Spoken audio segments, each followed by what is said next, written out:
Deus te abençoe grandemente em nome de Jesus. Que Deus te abençoe, que Deus te guarde, que Deus te proteja, te alimente, te oriente.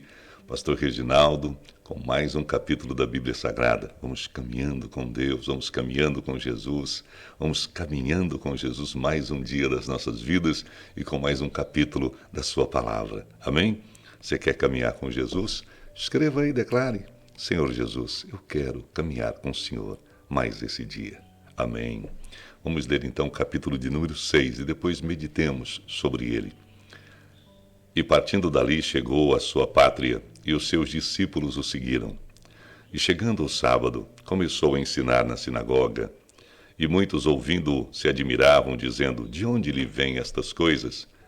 E que sabedoria é esta que lhe foi dada? E como se fazem tais maravilhas por suas mãos? Não é este o carpinteiro, filho de Maria, irmão de Tiago, e de José, e de Judas, e de Simão? E não estão aqui conosco suas irmãs? Escandalizavam-se nele. E Jesus lhes dizia: não há profeta sem honra, senão na sua pátria, entre os seus parentes e na sua casa. E não podia fazer ali nenhuma obra maravilhosa. Somente curou alguns poucos enfermos, impondo-lhes as mãos. E estava admirado da incredulidade deles, e percorreu as aldeias vizinhas ensinando. Chamou a si os 12, começou a enviá-los a 2 e 2, e deu-lhes poder sobre os espíritos imundos. E ordenou-lhes que nada tomassem para o caminho, senão somente um bordão, nem alforze, nem pão, nem dinheiro no cinto, mas que calçassem alparcas e que não vestissem 2 túnicas. E dizia-lhes: na casa em que entrardes, ficai nela até partirdes dali. E tantos quantos vos não receberem, nem vos ouvirem, saindo dali, sacudi o pó que estiver debaixo dos vossos pés, em testemunho contra eles. Em verdade vos digo que haverá mais tolerância no dia de juízo para Sodoma e Gomorra do que para os daquela cidade. E saindo eles, pregavam que se arrependessem. E expulsavam muitos demônios e ungiam muitos enfermos com óleo e os curavam. E ouviu isto o rei Herodes, porque o nome de Jesus se tornara notório. E disse: João, que batizava, ressuscitou dentre os mortos, e por isso estas maravilhas operam nele. Outros diziam: é Elias. E diziam outros: é um profeta, ou como um dos profetas. Herodes, porém, ouvindo isso, disse: este é João, que mandei degolar, ressuscitou dentre os mortos. Porquanto o mesmo Herodes mandara prender a João e encerrá-lo maniatado no cárcere, por causa de Herodias, mulher de Filipe, seu irmão, porquanto tinha casado com ela. Pois João dizia a Herodes: não te é lícito possuir a mulher do teu irmão. E Herodias o espiava e queria matá-lo, mas não podia, porque Herodes temia João, sabendo que era homem justo e santo, e guardava-o com segurança, e fazia muitas coisas, atendendo-o, e de boa mente o ouvia. E chegando uma ocasião favorável em que Herodes, no dia de seus anos, no dia do seu aniversário, dava uma ceia aos grandes e tribunos e príncipes da Galileia, entrou a filha da mesma Herodias, e dançou, e agradou a Herodes e aos que estavam com ele à mesa. Disse então o rei à menina: pede-me o que quiseres, e eu te darei. E jurou-lhe, dizendo: tudo o que me pedires, te darei, até metade do meu reino. E saindo ela, perguntou à sua mãe: que pedirei? E ela disse: a cabeça de João Batista. E entrando logo, apressadamente, pediu ao rei, dizendo: quero que imediatamente me des num prato a cabeça de João Batista. E o rei entristeceu-se muito. Todavia, por causa do juramento e dos que estavam com ele à mesa, não lhe a quis negar. E enviando logo o rei, o executor, mandou que lhe trouxessem ali a cabeça de João. E ele foi e degolou-o na prisão. E trouxe a cabeça num prato, e deu-a à menina, e a menina a deu à sua mãe. E os seus discípulos, tendo ouvido isso, foram, tomaram o seu corpo e o puseram no sepulcro. E os apóstolos ajuntaram-se a Jesus e contaram-lhe tudo, tanto o que tinham feito como o que tinham ensinado. E ele disse-lhes: Vinde vós aqui à parte, a um lugar deserto, e repousai um pouco, porque havia muitos que iam e vinham, e não tinham tempo para comer. E foram sós num barco para um lugar deserto, e a multidão os viu partir. E muitos o conheceram, e correram para lá a pé de todas as cidades. E ali chegaram primeiro do que eles, e aproximaram-se dele. E Jesus, saindo, viu uma grande multidão e teve compaixão deles, porque eram como ovelhas que não têm pastor. E começou a ensinar-lhes muitas coisas. E como o dia fosse já muito adiantado, os seus discípulos se aproximaram e lhe disseram: O lugar é deserto e o dia está já muito adiantado. Despede-os para que vão a lugares e aldeias circunvizinhas e comprem pão para si, porque não têm o que comer. Eles, porém, respondendo, lhes disse: Dai-lhes vós de comer.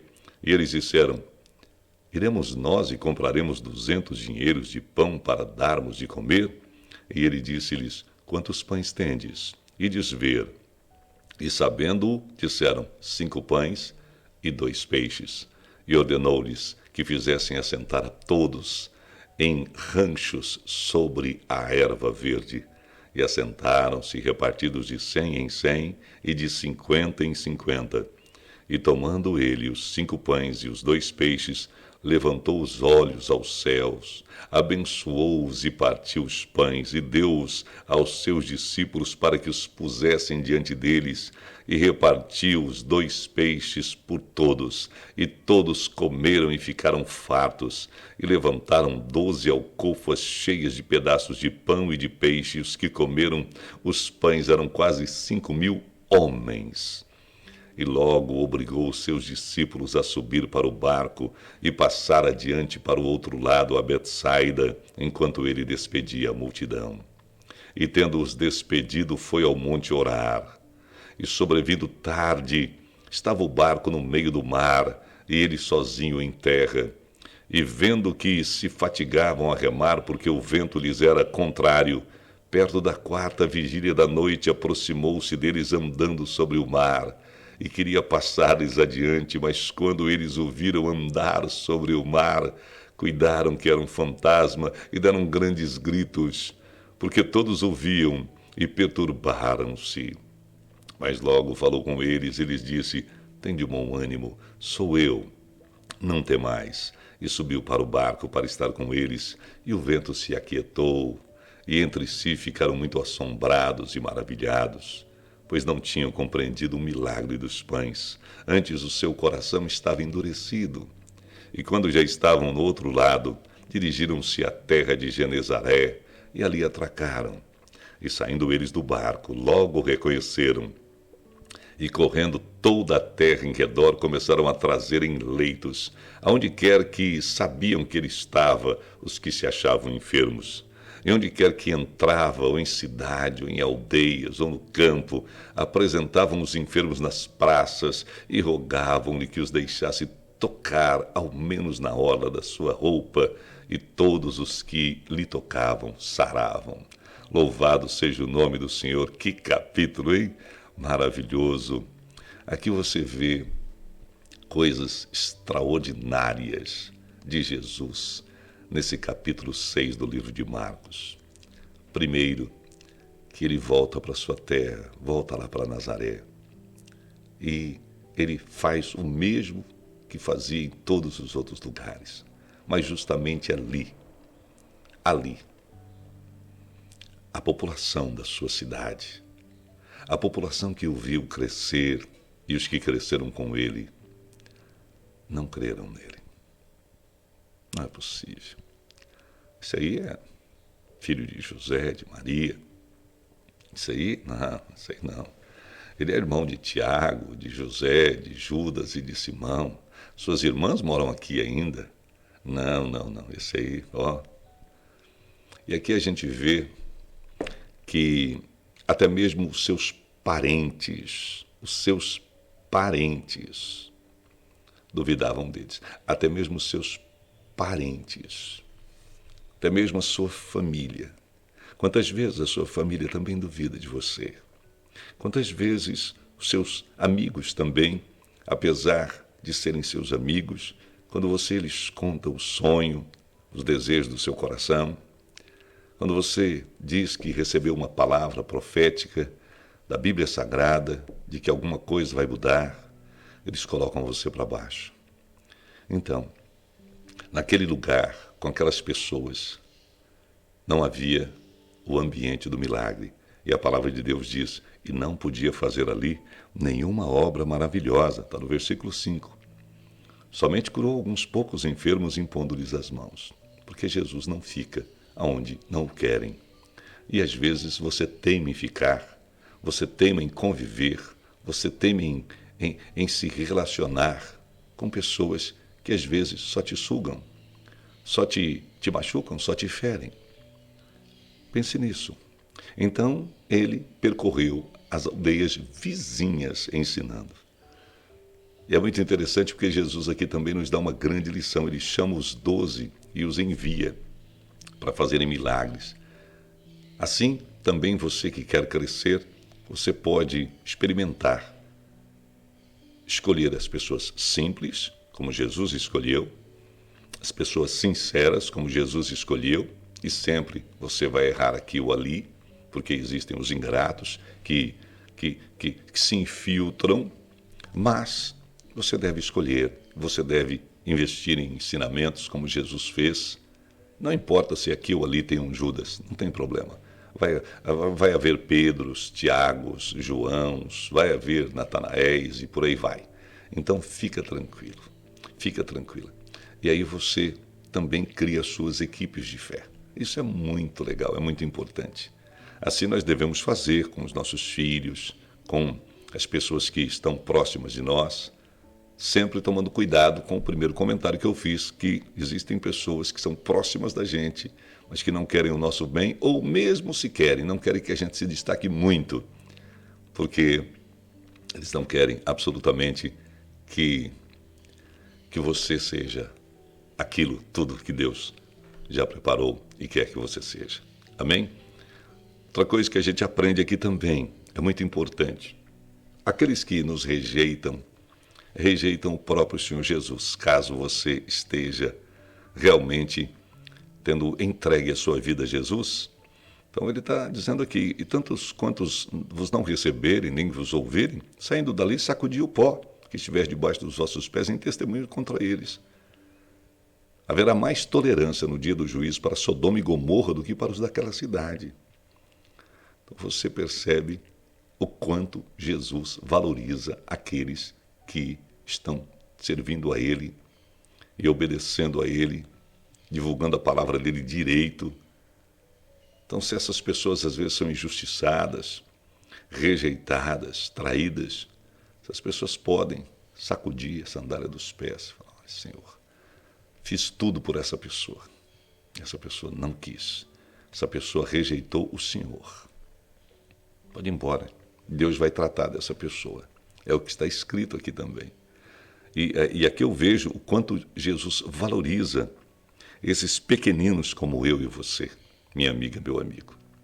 Aí vem a questão de Herodes, e você aprende aqui algo muito duro, mas muito importante de aprender, porque Herodes era aquele que tinha poder naquela região, e ele se apaixona pela cunhada, pela esposa do seu irmão, mas o seu irmão é vivo. Então não havia nenhuma possibilidade dessa mulher ser sua. Porém ele tinha muito poder, essa mulher queria também estar com ele, viver com ele, ser esposa dele. Essa mulher se separa do seu irmão e vai e casa-se com Herodes. Mas além disso, Herodes queria a bênção de João Batista, não queria que João Batista, que era muito famoso naquela época, discordasse disso. Queria que João Batista aprovasse, encontrasse na Bíblia Sagrada do Antigo Testamento algum versículo ali, alguma passagem que pudesse aprovar. Hoje em dia está acontecendo muito isso, as pessoas tentando mudar um pouco a Bíblia, mudar um pouco a palavra, obrigar que o pastor, o padre, o líder espiritual possa se adequar àquilo que eles desejam. principalmente os que têm poder, principalmente os grandes aqui da terra. Mas João Batista não fez isso. E Herodes ficou muito chateado, mas Herodes sabia que João Batista era um homem de Deus. Então, mandou prendê-lo, fez aquela média com Herodias, porém, o tratava ali no presídio bem. Aqui você também tem que aprender algo muito importante. Cuidado com as autoridades deste mundo, porque eles mudam de opinião muito rápido. A palavra deles não vale muita coisa. Aquilo que eles dizem hoje, eles desdizem amanhã, com uma rapidez extraordinária para manter os seus próprios interesses. Eles puxam os tapetes uns dos outros hoje e daqui 1 mês, 2 meses, 1 ano, 2 anos, estão juntos de novo no mesmo balaio. Você vê isso na área empresarial dos grandes dessa terra, você vê isso na área política. Tanto que Herodes gostava de João Batista, a Bíblia diz aqui, mas quando aquela menina, que era filha de Herodias, pediu a cabeça de João Batista na frente dos outros, então ele não hesitou. Ficou chateado, mas mandou cortar. Também aprendemos que você não pode dar direito de escolha ainda para crianças e adolescentes. Tem que tomar cuidado. Olha o pedido que essa menina fez. Não é verdade? E aí, às vezes, ele empenhou a palavra e não voltou atrás. E cometeu essa grande atrocidade. O fim dele vai ser terrível lá na frente. A gente ainda vai chegar lá nas nossas leituras bíblicas em nome de Jesus. Mas aprenda isso. As autoridades desse mundo, elas são sempre desconfiáveis. Muito cuidado mesmo, viu? Não invista todas as suas fichas nas autoridades deste mundo. E aqui é todas as autoridades deste mundo. Tudo quanto é poder estabelecido nesse mundo é muito perigoso. Você que é povo de Deus. E se você está querendo ser, sendo de Deus, uma autoridade desse mundo, tome cuidado, porque esse poder pode fazer com que você rejeite Cristo mais dia, menos dia. Seguindo em frente, quanta lição você está vendo que tem no capítulo 6 do livro de João, de Marcos. Nossa, muito forte mesmo. Depois nós vemos o milagre dos pães e dos peixes, maravilhoso.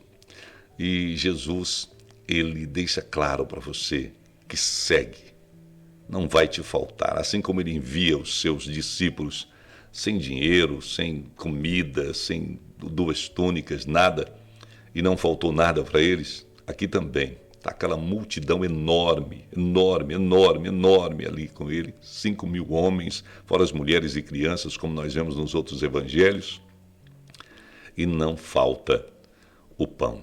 Então você percebe ali um tipo de situação semelhante à de Moisés, quando não faltou o pão. E depois Jesus vai dizer que ele mesmo é o pão da vida. Louvado seja Deus. Na época de Moisés, o maná que descia dos céus. Ele está diante de uma multidão e fica claro que ele é maior do que o próprio Moisés. Ele faz o milagre dos pães e surgem também e multiplicam-se também os peixes. Louvado seja o nome do Senhor. Ele está dizendo a você que está me vendo agora, se você estiver me seguindo, pão e peixe não vai faltar. Fica tranquilo, fica tranquila, que nos momentos em que você precisar do milagre, o milagre vai acontecer e eu vou te alimentar. Louvado seja o nome do Senhor. E logo depois, nós vemos que ele correu toda a terra em redor e começaram a trazer em leitos. É algo assim impressionante que a gente precisa ler esses versículos, não pode pulá-los, porque vai criar uma imagem tremenda na sua mente. Olha, e correndo toda a terra em redor, começaram a trazer em leitos, aonde quer que sabiam que ele estava, os que se achavam enfermos. Isso aqui nunca nenhum profeta fez. Nenhum profeta do Antigo Testamento fez isso. As cidades, os bairros, os patrimônios, os distritos, as vilas, traziam todos os doentes em leitos onde ele estava. E ele curava. Onde quer que entrava, cidade ou aldeia, no campo, apresentavam os enfermos nas praças, rogavam-lhe que os deixasse tocar na orla da sua roupa. Não foi só a mulher lá do fluxo de sangue. E todos os que lhe tocavam saravam. Eu fico imaginando como é que a população ficava. Era uma coisa tremenda. Me deixa dizer para você, Jesus está aqui comigo e com você. Se a gente for junto dele, com essa fé louca,